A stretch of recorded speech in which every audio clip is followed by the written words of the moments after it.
ગટરમાં પડી ગયેલા કેદારના મોત મામલે થયેલી પોલીસ ફરિયાદનો મામલો સાપરાધ માનવવધની કલમો હેઠળ જે ગુનો દાખલ થયો છે તેનો વિરોધ સુરત મનપાના કર્મચારીઓએ કર્યો।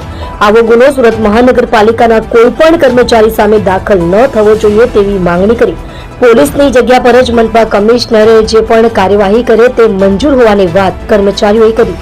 જાણે જવાબદાર અધિકારીને મનપાના કર્મચારીઓ પણ છાવરવા આગળ આવ્યા હોય તેવું આ વિરોધ પરથી લાગ્યું। એક તરફ જુનિયર અધિકારી સુપરવાઇઝર ચેતન રાણાને પણ ફરિયાદ કરાયા બાદ પણ ઓર્ડર થતો નથી।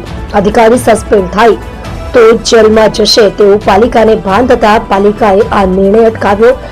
હવે આ તમામ કર્મચારીઓ એકઠા થઈને આ ફરિયાદનો વિરોધ કર્યો।